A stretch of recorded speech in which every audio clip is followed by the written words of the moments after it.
So welcome to our afternoon session where we'll be talking about herbs, and the psalm that tells us about herbs is Psalm 104 verse 14, where it says, God made herbs for the service of man. And in a study of herbs, one begins to see that, and of course in the study of the herbs, what you do is you study the actions of the herb, and you also study the components of the herb. And as you do this, you begin to see that every herb has a different effect on different parts of the body. So as I go through this, I'll be looking at herbs, but I'll also be looking at different body parts and the herbs that can help with that. But what I'd like to begin with today, I'd like to begin with slippery elm. Now, slippery elm is the powdered bark of the slippery elm tree, and slippery elm can be used externally and it can be used internally. And yesterday, one of the last poultices we did was a combination of slippery elm and charcoal. Do you remember that? And that was a poultice used for a variety of things, yeah, bee stings, wasp bites, any case of poisoning. I also mentioned that it can be used for a very upset stomach. It could also be used for a congested chest. I did also mention that Jethro Kloss, in his book Back to Eden, he says that the slippery elm is one of the deeper drawers. I did talk about castor oil yesterday, that it penetrates very, very deep, but the castor oil is totally different. It's not drawing anything out. So it's important to know the differences. It comes from the castor oil plant. The castor oil penetrates very deep. It breaks up lumps, bumps, congestions, adhesions, scar tissues. The slippery elm goes deep, but it draws. It's a drawer. So that's where it can be used externally. The slippery elm can also be used on the scalp. And to use it on the scalp, now the herb that is a specific for all scalp issues, so we might look at scalp for a moment, for all scalp issues is rosemary. And this is rosemary essential oil. The essential oils are expensive, but please remember that it takes about a whole bucket of the herb to get almost one drop of the oil, so no wonder they're expensive. But it's important to remember that, realising that they're also very, very strong. So your scalp herb is your rosemary. Does it have to be an essential oil? You can make a tea with that, but of course it won't be as strong. But then again, you could bring it to the boil and slowly simmer a lot of rosemary in a little water, and you can certainly make it a lot stronger. So anything to do with the head, you would use rosemary essential oil. So with the scalp, we've got a few issues there, and one can be head lice. So with head lice, you can paint the scalp with slippery elm. You put water with it to make it like a soft gel. But with head lice, so we're looking at slippery elm, these are all the things you can do with slippery elm when we're looking at the scalp. So with slippery elm, if you're going to use it for head lice, you've got to put something in there that's incredibly strong. So you can use thyme oil.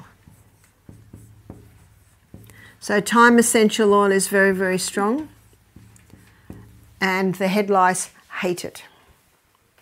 So what you can do is you could make, let's say for this you would do half a cup of slippery elm, and in that half a cup you might put 1.5 cups of water. So in that mix you might put probably 6 drops of thyme essential oil, and that's very, very strong, but you've got about 1.5 cups of gel. And how would you paint the scalp? What you do is and before I was a psychiatric nurse, I was a hairdresser. So when we used to dye hair, we'd divide the head into sections, and then we'd put the comb in and paint one bit, and then paint another bit, and then paint another bit. So you get the gist, so that the whole head is covered with this mixture that can kill head lice. And then you would keep that all wrapped up. You could put a shower cap on or plastic bag round and tie it in a knot. You would want to keep it there for about 4 hours. So head lice, it can be used for that. What about if someone's got a very dry scalp, dandruff, or sometimes psoriasis in the scalp? The slippery elm can be excellent for cleaning that up and nourishing it. So what you would do then is you'd do a similar amount of this, but this time you'd put the rosemary essential oil in, because the rosemary essential oil is very nourishing to the scalp. So let's say dry scalp, eczema. Some people do experience eczema in the scalp. Then you would do the slippery elm and the rosemary. What about hair loss?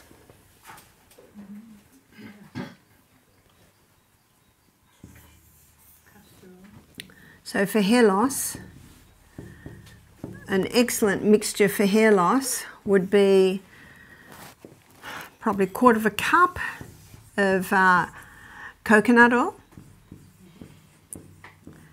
and 1/4 cup of the castor oil. And then rosemary. So with the rosemary essential oil, you're probably looking about 6 drops. And what the person does is they massage that into their scalp, tie it up in a knot, and try and leave that all day. Someone said, can I sleep with it? Well, if you want, you can sleep with it. And then when it's washed out, be very cautious on the shampoo you use. And I'm going to give you a name of what you never want in your shampoo. It's called sodium lauryl sulfate. And sodium lauryl sulfate is what they usually put into shampoo, sometimes even put it into toothpaste to make it foam. And what sodium lauryl sulfate, it's a chemical that kills the hair follicles. So you don't want that. If you're not sure what the names are on your products, Google them. Which is, it's not hard to do. Yeah? Have you also a recipe when we would like to make our own shampoo? I don't have a recipe for making your own shampoo, but remember the guy with the big orange woolly hair and beard? He just washes everything with sodium bicarbonate. I have heard that you can wash your hair with aloe vera, and apparently it'll even soap up. I live at Misty Mountain Health Retreat. We have an incredible range of natural shampoos and conditioners. I have a book that talks about just using oil with essential oils to wash your hair with. Yeah. Well, you could try it. It's worth a try. 1 Thessalonians 5:21, prove all things. And hold fast to that which is good. Yeah? I've tried to make some shampoo and I made it after soap recipe. And this is NaOH. And then I was on Facebook and asked some ladies and they said for liquid soaps you need KAOH, but I don't know where to get it. And then I read it has a lot of chemicals in it. Yes, it's Potassium hydroxide and sodium hydroxide, and it's really really potent. Really it is really important when you make the soap. I have made some. It has to wait 4 to 6 weeks before you can use this soap. It's not a chemical in it, it's just one chemical usually if it's that. And it's really, really strong. Yes, I know. Now with hair loss, what does Ellen White say in page 127 whenever there's a health condition? Ascertain the cause. Yep. Sometimes hair loss can be because of a hormonal imbalance. Sometimes people can have drastic hair loss after huge stress. And sometimes hair loss can be because of, in fact, I've got a close friend and she straightened her hair. She's a black American lady. She straightened her hair after 20 years of straightening her hair. Those chemicals, little by little, were killing the hair follicles. And also the amazing hairdos that I see in the African countries, the tightness and the weight of those little braids can certainly cause some hair loss. So again, you have a look at what may be the cause. Because if you don't turn the tap off, you're still going to be mopping up in the other corner. Now we see a lot of after Corona, people have really bad hair loss. Okay, after Corona.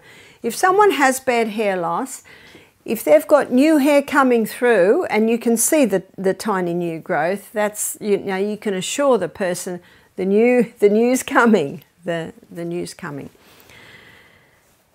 I'd ask to look now at how you can use it internally. Slippery elm internally. So slippery elm, and I mentioned this yesterday, slippery elm contains a growth stimulant, and that growth stimulant stimulates rapid healing. So not only does slippery elm contain a growth stimulant, slippery elm, it coats and it soothes and it heals the lining of the gastrointestinal tract. So it's a wonderful herb to give to people if they've got a sore throat. And I mentioned that 3 weeks ago when I was in Scotland, I had a sore throat, and that certainly helped. It sometimes was enough to ease it, to be able to sleep at night. Slippery elm coats and soothes and heals wherever it goes. We had a lady who had her esophagus was ulcerated. Why was her esophagus ulcerated? She had a very bad case of reflux. And when we go on our journey through the gut, I'm going to address reflux in detail. So what we did was before she went to bed every night, we gave her slippery elm.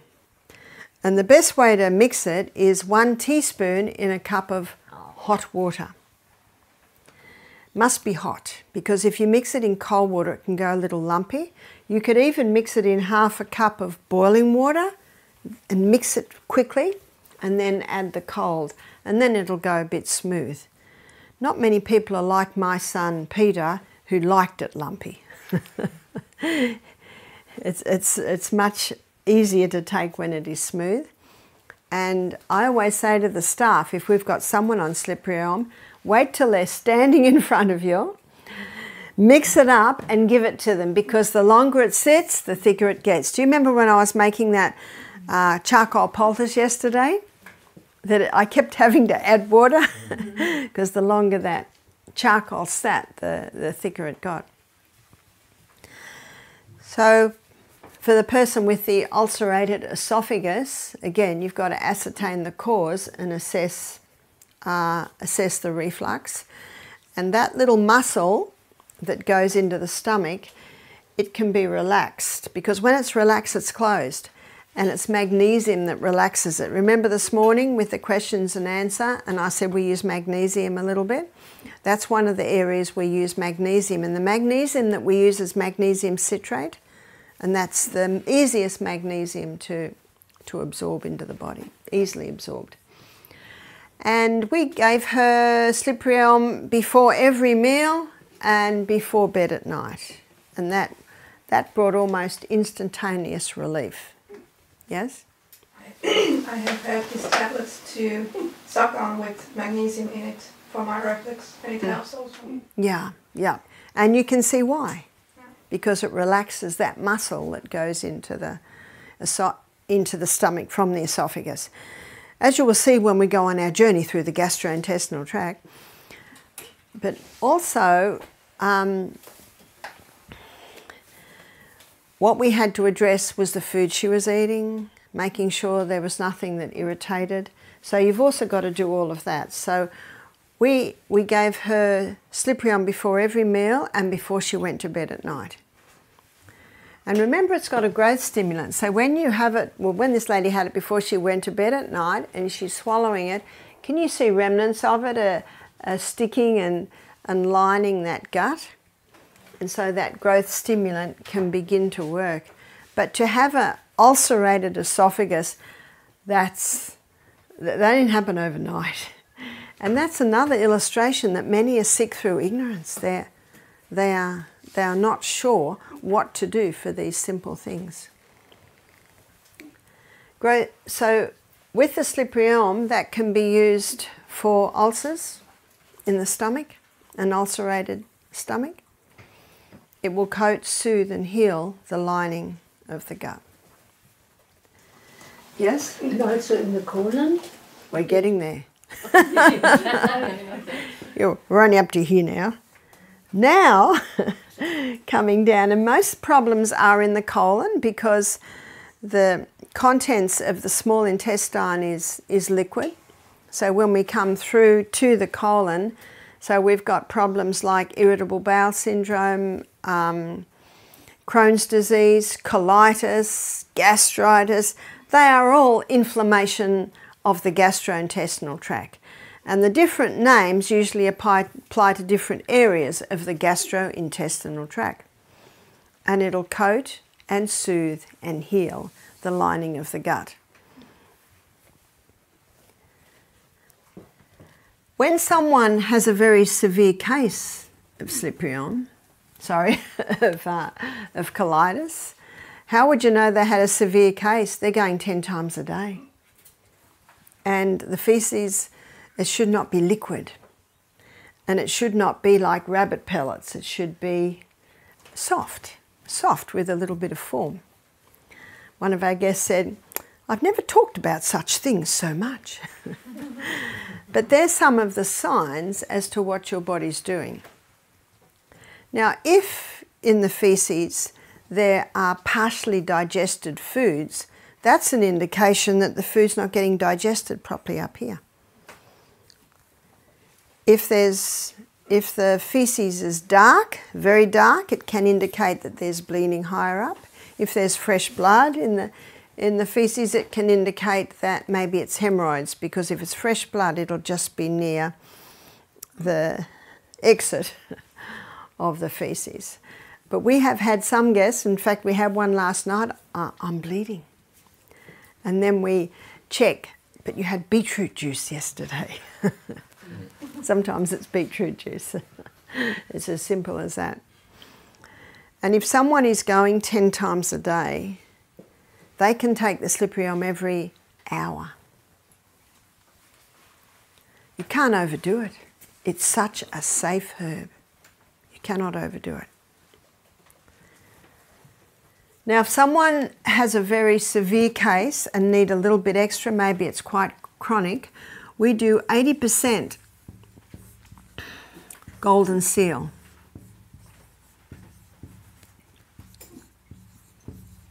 Golden seal is a root. It's grown in forests in Europe, and it takes 7 years to grow before it can be harvested, and it's one of, I think frankincense is your most expensive herb that you can buy, but the golden seal is not far behind it. It's very, very expensive, but you do not need very much. So a few things about golden seal. Sorry, that's not right. It's 80% Sliprion, and it's 10% golden seal. And I'm going to show you why we put this in the mix, and it's 10% myrrh. Myrrh is a gum resin. And so often you'll buy myrrh as like little lumps. Remember, it's a gum resin, comes from the gum of a tree. So we put it in a little coffee grinder and grind it up to be able to make this mix. Golden seal is a root, and you might be able to buy as a powder. But if you can't buy as a powder, they're very fine roots. You can also blend that up, because for this you need the powders. So we mix that up in a jar, and we have given that the name gut repair.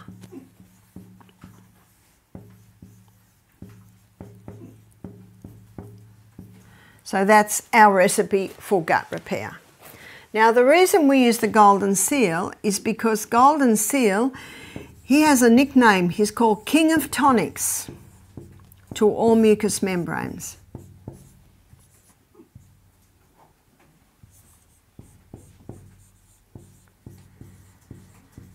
But not only is it the king of tonics to all mucous membranes, what does this mean? It means that when it's going and touching the mucous membrane, it is stimulating healing and it's toning it. When you mix the slippery elm, it's slimy. I guess slippery is a nice way to say slimy. But it needs to be in the gastrointestinal tract, because the whole of our gastrointestinal tract is lined with mucus.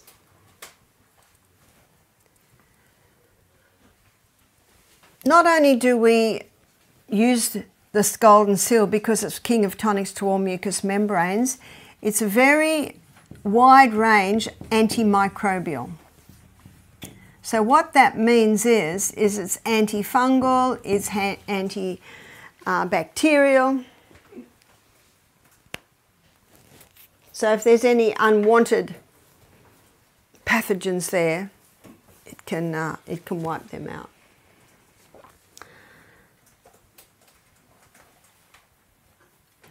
I had a lady on gut repair who'd had irritable bowel for many years. She changed her diet, as we'll see when we go through the journey of the gut. Changing the diet is also very important. Remember the 5 allergens? They appear to be incredibly irritating to the gut when it's in an inflamed state. So soft food, sometimes when someone's got irritable bowel, you can't even give them raw food. So they can't, the raw carrot, it's just too harsh on the gut. And they might even have to eat white rice. Because you've got to be very, very tender to that gut when it is so inflamed. So we had a lady who came to our program. She was eating the very food that was inflaming it. She didn't know. And we gave her the gut repair, which is this mix here. And she rang me up, about 2 months later. She said, I'm so much better. She said, I'm not bleeding from the colon anymore. She said, I don't have the cramping anymore. She said, I'm so much better. But she said, I ran out of gut repair, so I just bought some slippery elm. But she said, it's not as good. I want gut repair. So for some people, the slippery elm is enough. And for those who are a little bit more serious, then we go over to gut repair. And you can see why we add the golden seal. It's a powerful herb. It's very expensive. I have it because there's almost nothing that is as good as golden seal. It's very good. Yes? How many times do you take it and how much? It all depends. If someone's going 10 times a day and are bleeding from the colon and are getting cramping, you can give it to them every hour. And as things settle down, you ease back, maybe too early, maybe 3 times a day, and then just before bed at night. So you play with it. Remember what you're looking for. You're looking for the response.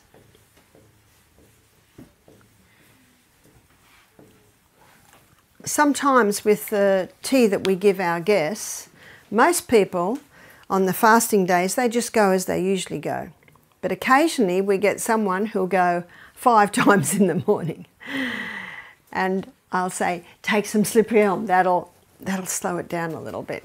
And they said, I took it, but it didn't work. Well, you need more. Can you see that? You need more. So I said, take it every half hour until things slow down. Ah, that worked. So you're training the people because people don't know. They're totally ignorant. If someone says, the colon tea doesn't work for me, so I say, well, you need more.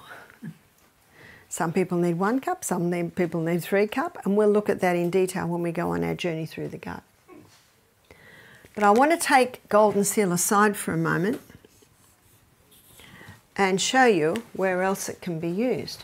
Because it's king of tonics to all mucous membranes, you use it wherever there's mucus.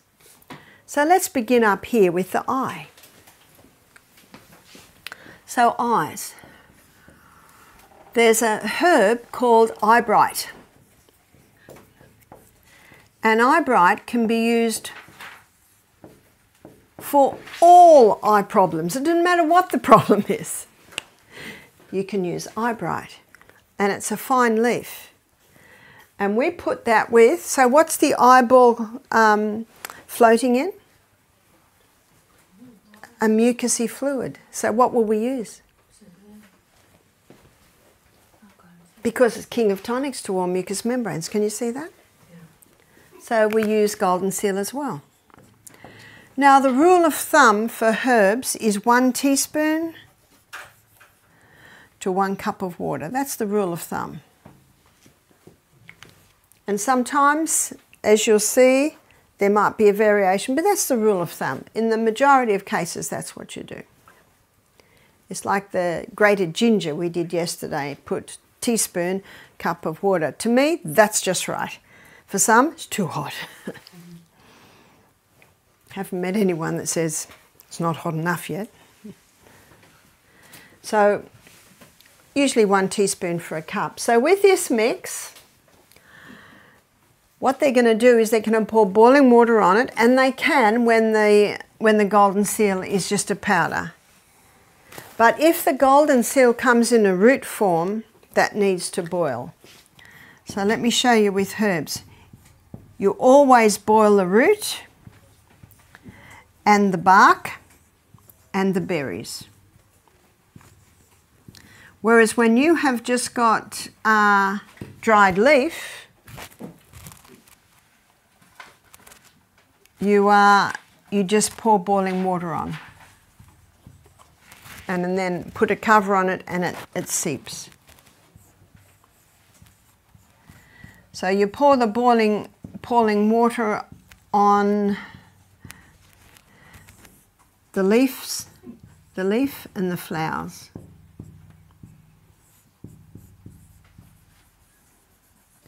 So what we've got here, we've got leaf and we've got a root.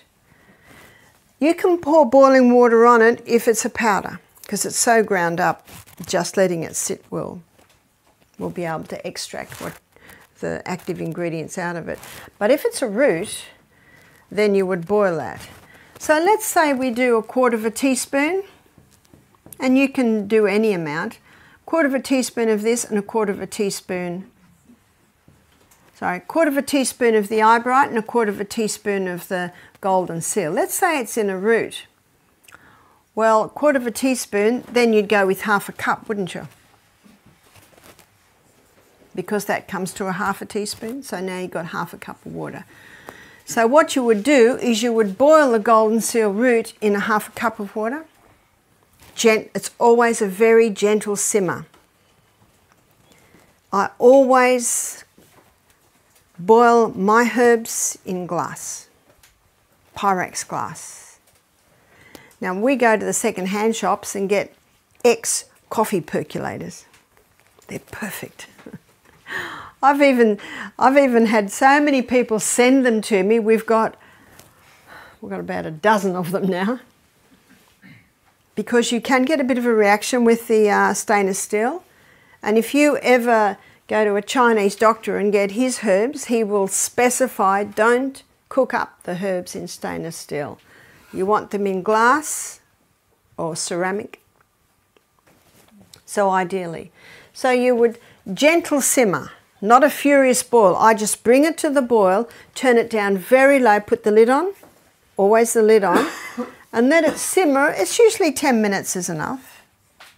10 minutes is usually enough, and it's a gentle simmer. And then when you turn the heat off, then you would put the eyebright leaf in. And then put the lid on again. And what you do with this tea is you let it cool, and when it's cold, then you strain it. And then you wash the eyes with a little eye bath. And you might wash the eye 3 times a day maybe. Why would you wash the eye with this tea mix? You would do it for cataracts. You would do it for glaucoma. You would do it for dry eyes. You would do it for red eyes. So any complaint in the eye. And why have we put the golden seal in, students? Because it's king of tonics. Yeah, it's king of tonics to the mucous membranes. So you need to know why.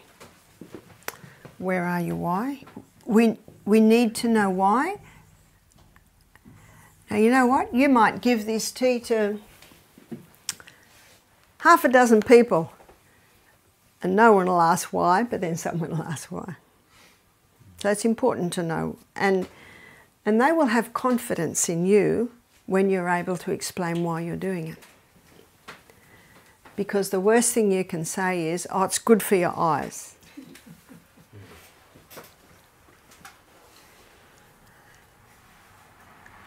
We've had a few guests come and do our program who've complained of dry eyes, sore eyes, they've got eye drops, the eye drops sting but they're not really helping, and then they wash their eyes with this, and I leave it to them.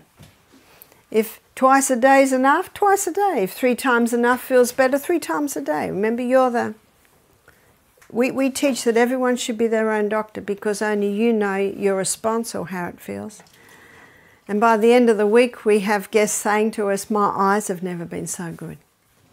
The dry eyes, the itchy eyes have cleared up. So it's a very powerful mix. So for glaucoma and cataracts, they might be done 3 times a day.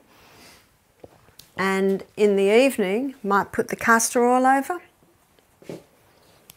So that's a very nice combination.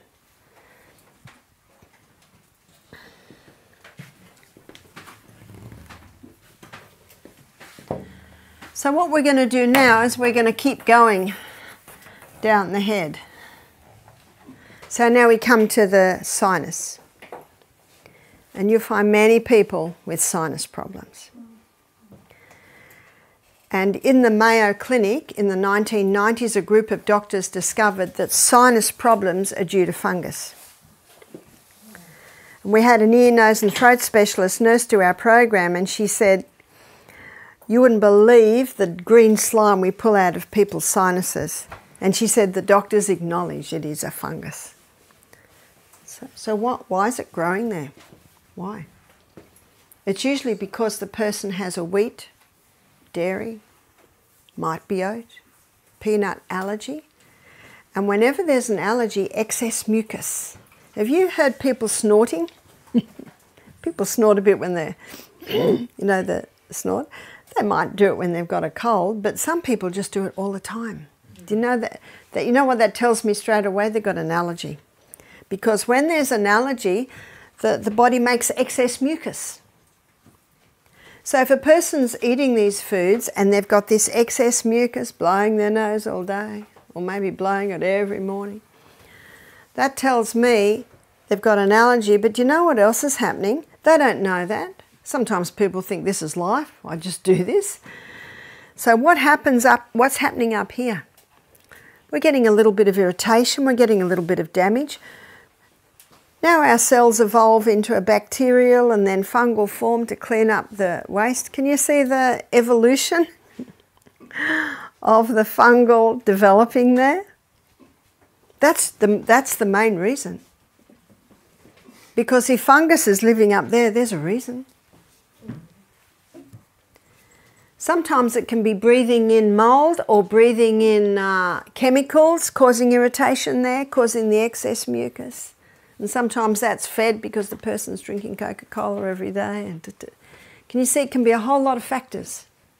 Whole lot of factors. So to To heal sinus, number 1, in case of sickness, cause should be ascertained. Number 2, wrong habits corrected. Unhealthful conditions changed. Get out of the mouldy house. Change jobs so you're not breathing in chemicals all day. Change the diet. Then nature is to be assisted in her efforts to expel impurities and re-establish right conditions in the body. And what they can do is they can breathe in hot steam, you know, that old hot steam. But you know what, most people, they get relief while they're breathing in the hot steam with maybe a bit of eucalyptus oil on, but you notice 10 minutes later it's clogged again. The reason is they don't end the treatment with cold, ice cold wipes over their face.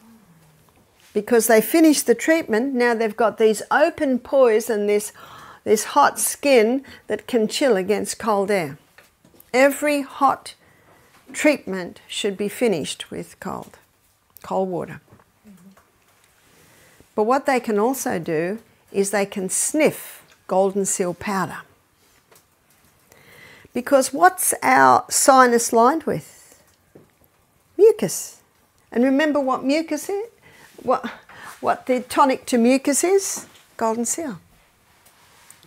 So we get them to put a little bit, see there's a little dip in the hand there, and it's traditionally was called the snuff dip, because in the old days people would put their snuff there and sniff.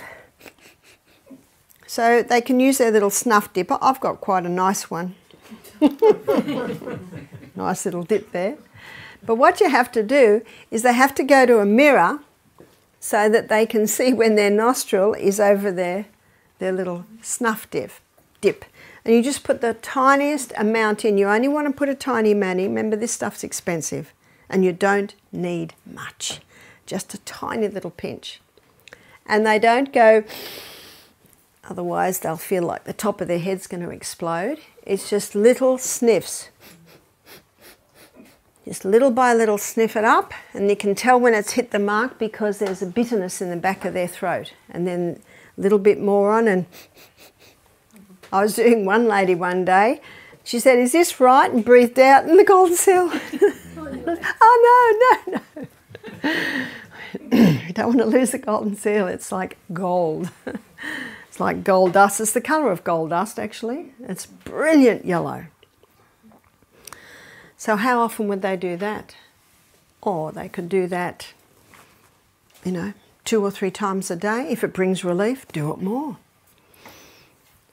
Encourage them not to blow their nose for about 10 minutes. Let it sit up there. Keep sniffing. Keep it up, and maybe then blow their nose. And when they blow their nose, it'll be fluorescent yellow from the golden seal snuff. Now, what are we doing there? King of tonics to all mucous membranes. It helps those mucous membranes to heal, but it cleans it up. You see that? So this nurse that came to us, that was a ear, nose and throat specialist nurse, they get the same people coming back every 5 years to have this clean out. See, if you don't turn the tap off, the whole problem's going to continue. So we had a lady attend our program, and she had very, very painful sinus, to the point that she was on pain-killing medication every day. She was probably about 38, she was a little overweight, and we looked at her diet, yeah, tick, tick, tick, yes, she's eating all the allergens. She didn't know.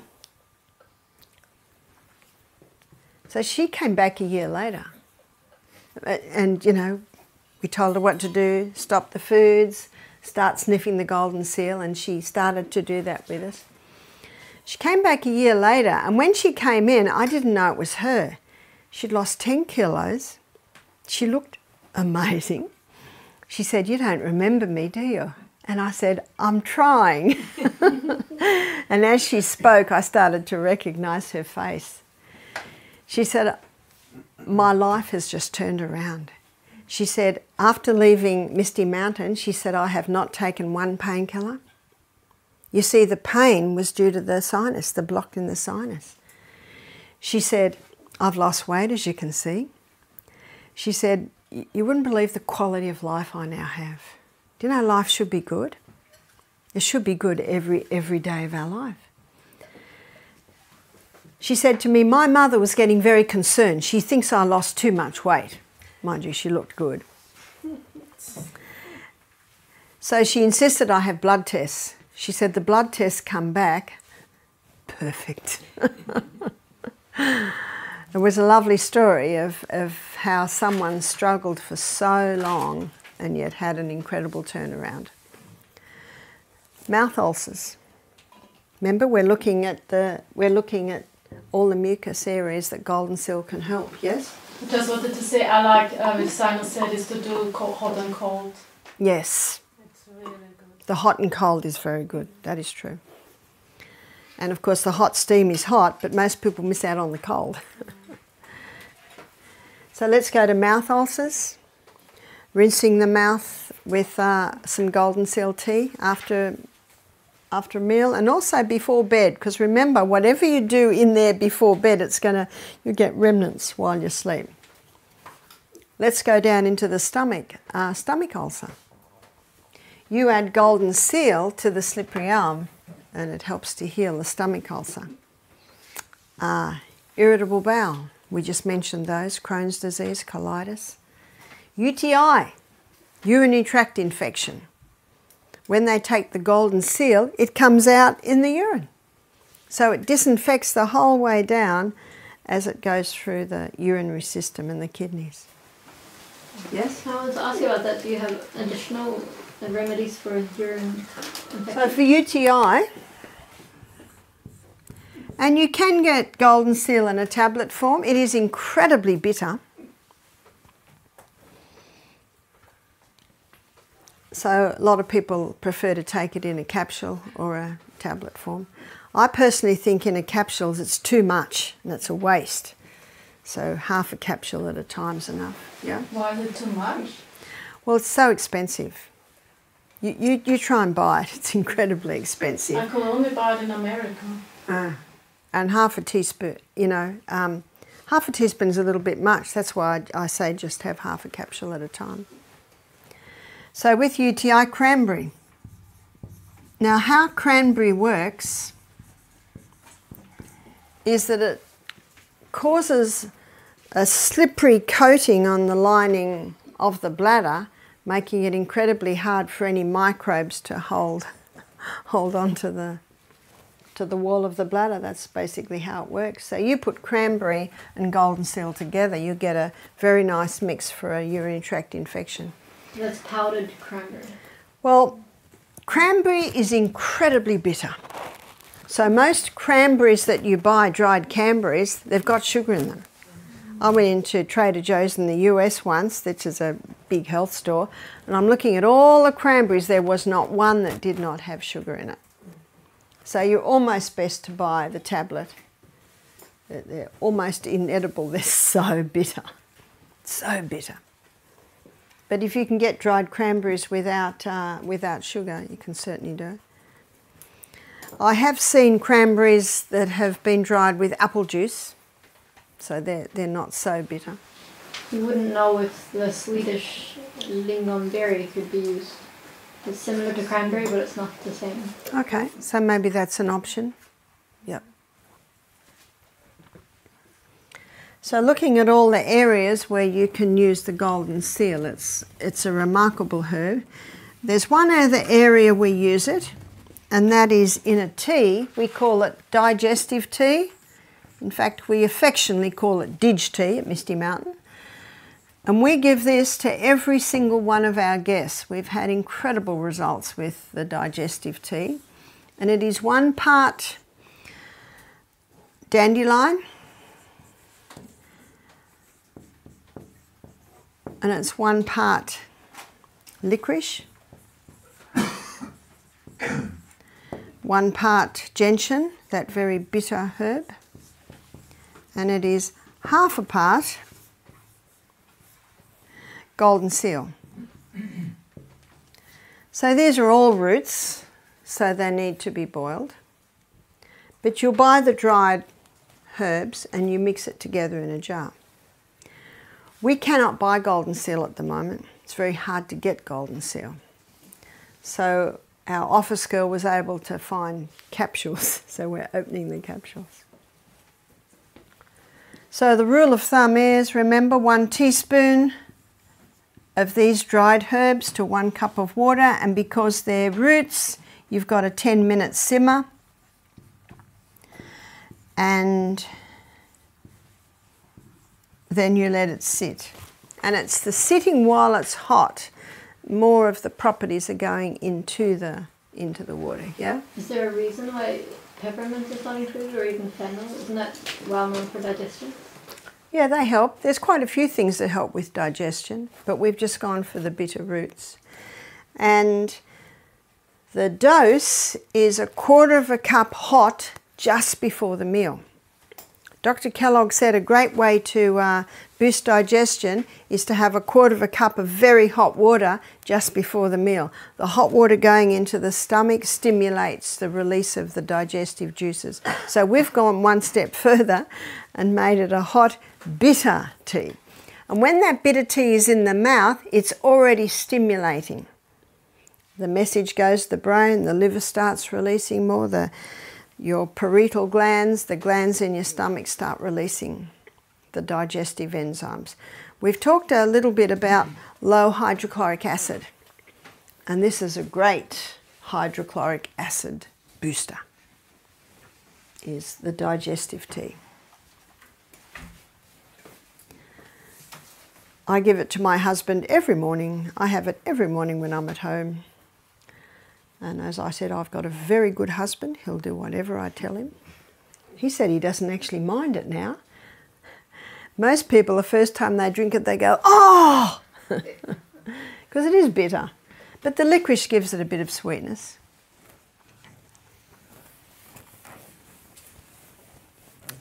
So what I have been covering is the golden seal. We've also helped a few people that have got very stubborn ulcers. And ulcers often happen with diabetics on the shin. And the reason they happen on the shin is because the blood supply there is quite poor. So we had a lady bring her mother, and her mother was in a wheelchair. We have one room that has disabled access. But when someone is like that, we say to people, we are not a hospital. So if someone needs care, they have to bring a carer with them. Because remember, what we are is teachers, teaching people how to be their own doctors. It would be certainly wonderful if we had a hospital that did that. And I've been reading the autobiography of a Dr. Gertrude Brown, who was trained with Dr. Kellogg at Battle Creek Sanitarium. So this is the mid-1800s, late 1800s. And she said, she worked there for, 6 years. She said it was the most wonderful place to work, was Battle Creek. Have you heard of Battle Creek? They had 1,000 beds. Yeah. Huge. And they said Dr. Kellogg was an excellent surgeon, but he rarely did surgery. He did everything possible. Surgery was the very last resort. It was so nice to read that. And she also said in her autobiography, she said Dr. Kellogg was a living example of the health message. Isn't that nice? Wouldn't you like that said of yourself? Remember, ye are our epistles, known and read of all men. And the staff all read that man, and he was a testimony. So it has happened before that there has been basically a health retreat / hospital that did implement these principles. And what also she said was many sick people would go there, and she said they would walk out. She said, I've worked in many hospitals. She was the matron in a big hospital in London for a while, and then in her 40s she went to Edinburgh, and her and husband both trained as doctors. She said, I have never seen anywhere like Battle Creek. The people would walk out healthy. She said, I've never seen a hospital like that. What was her name again? Dr. Gertrude Brown. And my Scottish mum, Ruth, she met Dr. Gertrude Brown. So she was telling me her story. So I said to her, I'd love to. She said, I've got her book. And in the front of the book, I've actually got it in my room. I'll bring it down if you like. Dr. Gertrude Brown has written in there. It's a thrilling story, so thrilling. Unfortunately, the pharmaceutical company is so big now, it's almost, it's almost impossible to have such a place. So what we do is we have little health centres.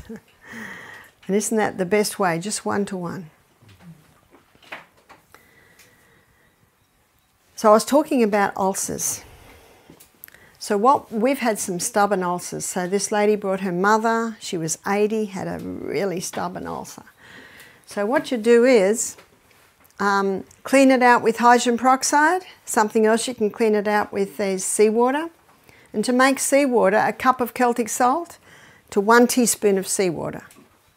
So I notice you don't live near the sea. You mix it. And if you... Pardon? 1 cup of water, I believe, too. Yeah. 1 teaspoon of salt, Celtic salt, yep. And you can wash it with that, and then you put it in the sun.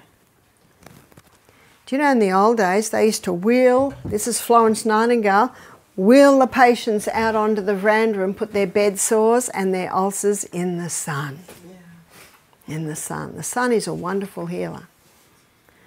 So that was part of it. And then we would sprinkle a mix inside the ulcer of equal parts golden seal and cayenne pepper. Because one of the problems with an ulcer is that the blood supply is very poor to the area. And what does cayenne pepper do? Moves blood. And what's the blood? It's the life of the flesh. Within 1 week, it was just incredible, the response we saw. Most people, when you sprinkle the golden seal and cayenne pepper powder, they don't feel the cayenne, because that's one of the problems, you know, they don't have a blood supply, and the blood supply feeds the nerves. And little by little, we saw it shrink up. And we have seen many ulcers heal with that, and people... I've told them what to do and they've got back to me and they've said, wow, this is remarkable. Now you can see why we're doing this. The cayenne pepper's to bring the blood, and the blood's the healer, and the golden seal, king of tonics, and also strong antimicrobial. I was talking to a lady in Scotland last week who 10 years ago used to work in an aged care facility, and she told me they used to use maggots to clean up wounds. Have you heard that? No. She said we'd get the maggots in little containers, and she said you'd sprinkle it onto the wound, and they're like little threads, and you'd wrap it up and leave it 24 hours, and when you opened it up, she said they were all like fat grubs. And she said the wound was clean. Maggots. From the blowfly. What's your Swiss word for that? I don't know. Do you know blowflies? Do you know when you've got something dying, the blowflies will lay their maggots? Yeah, those little horrible crawly things. Could it just be in a normal housefly? No, You can't use no, it has to be a blowfly. The maggots come from the blowfly. Oh. And apparently they used to use it in the war. If they had wounds that wouldn't heal, they would let the blowfly lay the maggots. Anyway, this Scottish lady was telling me that's what they did. Blowfly? That's what we call it. I don't know what you call it. Do you know they say don't leave meat out or a blowfly will land and the maggots will start to eat it? Does anyone understand what I'm saying? Yes. Oh, good. Good, good, good.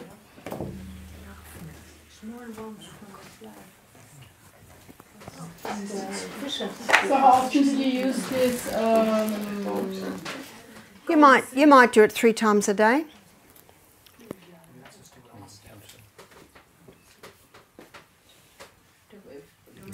So I think we've exhausted golden seal. Now I'd like to look at aloe vera.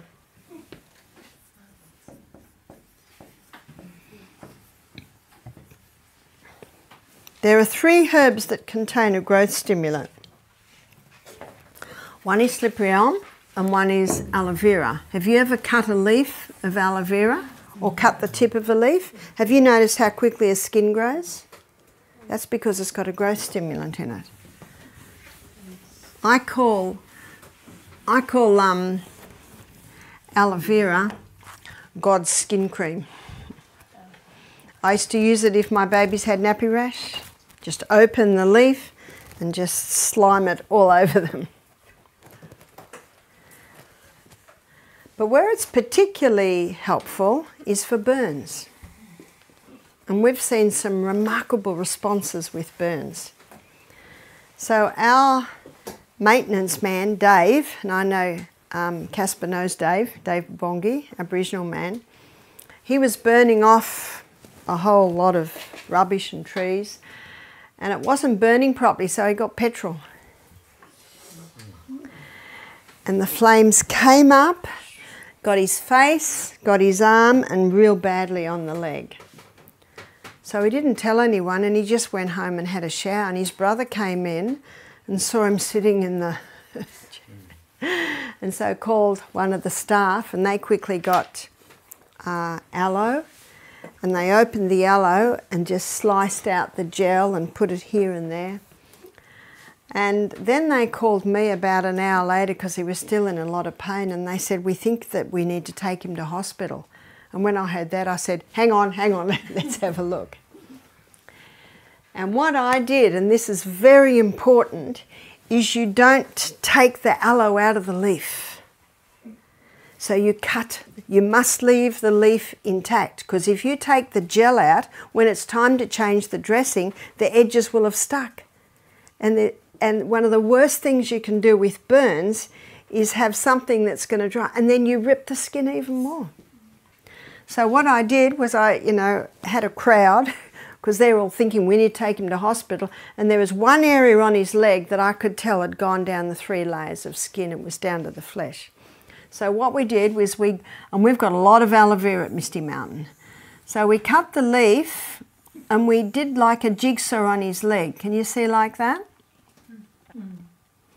And so we had a few people, because it's so slimy, it's trying to move around. Now you cut off the spikes on the edge, so you just cut it down the middle and open it. And if you leave the skin intact, that will never dry out. That's a very important point. It will not dry out. So a lot of people have used it, but they've just taken the gel out, put it on, bandaged it up, but then they go to change the dressing, and then the edges dry out. So what we did was we put that, and I kept saying, Dave, it's okay. He's like this. So we did it all over his leg. We did it all up his arm. Bit hard to put it on his face, so we just rubbed it on his face. His face actually wasn't that bad, but of course it's painful. So we rubbed it on, and you just keep rubbing it on, and it'll make a little bit of a skin too. You can. Have you ever put aloe vera on your skin? It's slimy, but then it's probably only about 20 minutes. You got a skin on there. And then we asked God to bless it. We bandaged the whole thing on. And he smiled, and the pain level's gone. I think it was 10 out of 10 when I got to him. He was not good, but he was holding on. And it was down to about 8 out of 10 when I left. And this was probably 3 o'clock in the afternoon. I didn't hear anything, so I thought all is good. And he said it came to about 4 out of 10 by the time he went to bed. And I said, don't move it. I said, I'll come and dress it again in 24 hours. So if you want a shower, put a glad, but remember he'd gone home and had a shower, so he just had a shower. There was probably no need for him to have another shower till another 24 hours.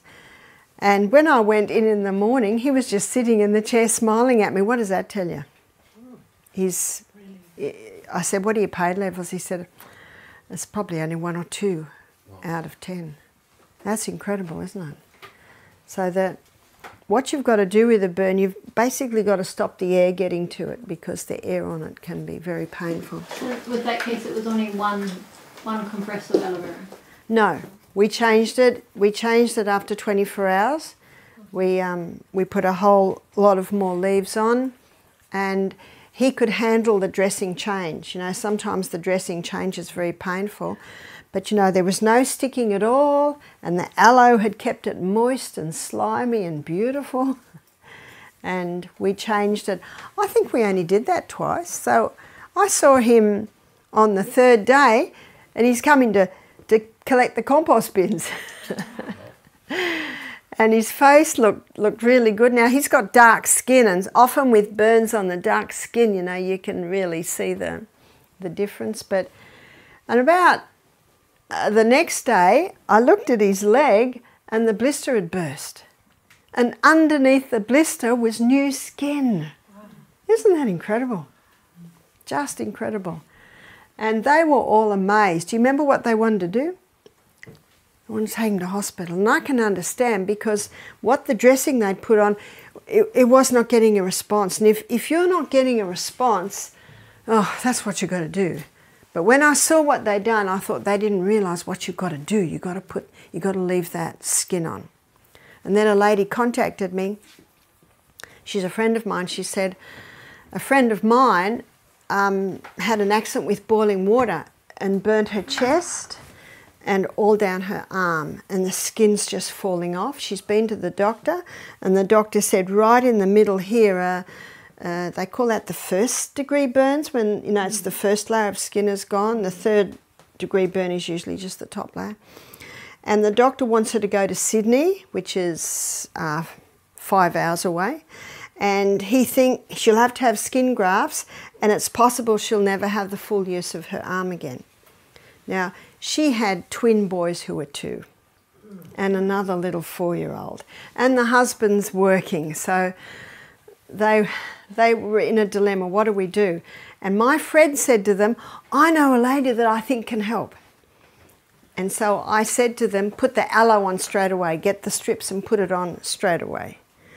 And then I could not see them till the next afternoon. So I met them at our mutual friend's house, who's got this huge crop of aloe vera. And there was about 10 people there all watching to see what's going to happen. And when I looked at the arm, it wasn't as bad as I thought it would be. There was only really a small part that was quite raw. And her husband was standing there frowning. She said, my husband's not happy. He wants me to go to Sydney. He wants me to go to hospital. You know, he thinks I'm going to lose the use of my arm. And so I said to him, I can understand how you feel, but let's just give this a try. I've seen it do incredible things. And I said, the arm isn't as bad as I thought it would be. He said, okay. And so I did the same thing with the arm. And we needed about 3 people to hold this slimy aloe on, and then when we'd put it all around the arm, we put cling wrap around it and then bandaged it on. And she said that made an incredible relief. The chest was looking quite good because she'd already had the aloe on there, but she hadn't been able to secure it properly here, and it was still hurting. And I said, don't change it for 24 hours. Why not for 24 hours? Because what happens is the skin starts to heal, and if you change it too much, you disrupt that healing skin. And you'll find in hospitals today, sometimes they don't change them for 2 days, 48 hours, because that's what they've found. Sometimes 3 days, yeah, sometimes 3 days.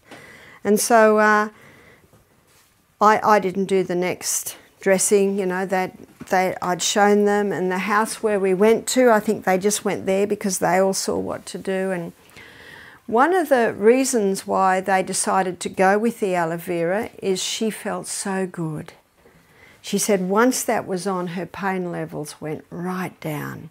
And when the husband saw her relaxed and happy, and I said to him, aloe vera has a growth stimulant, I think this can do it. Now, he was happy to go with that, because if they did go to Sydney, he was going to have to find someone to mind the twins and the little, and he was going to have to get time off work, and you know, it gets incredibly complicated. So that also won him.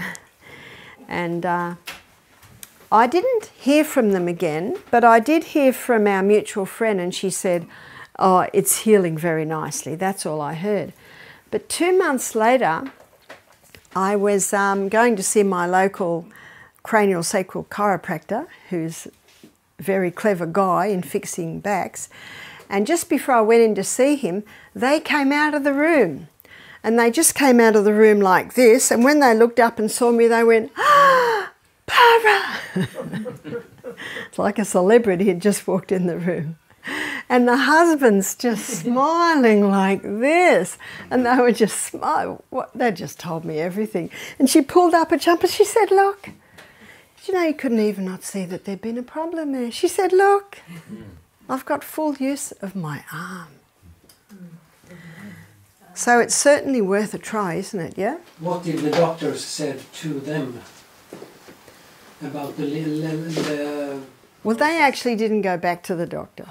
Because what the doctor had done is he'd given them a referral to a specialist in Sydney, and they basically just rang up and said, we've got another opinion. You never say, we're going to get an alternative, thank you.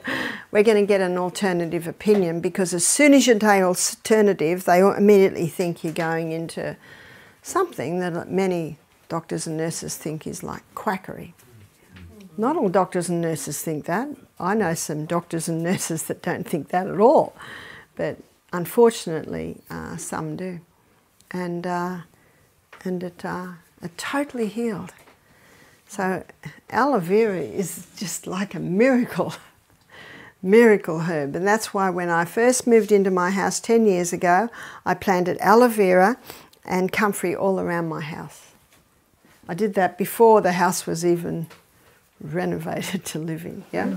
Yeah, how long did it take her to... Do you know that I think she placed the aloe vera, she said she only needed to place the aloe vera on the skin on her chest for about, I think 48 hours she did that. You see, the skin grows very quickly, and once the skin is there, you know, you're safe. But I think she did this for about 6 days. I think she had to do it for about 6 days. She wanted to be doubly sure, and of course there was that very tender raw bit there. And I think it got to the point where she found that she didn't have to do the rest, and she just targeted that a few more days after that. You see, your body's response is your guide. And I never spoon-fed my children. I encourage them to think for themselves and be independent. And I certainly do it with people that we're helping with health. You teach and you show, and then basically you leave them with it. You're there to advise. But if they say, "Well, how often will I do it?" I'd say, "Well, see what it feels like. And if it starts to hurt, do it again," etc.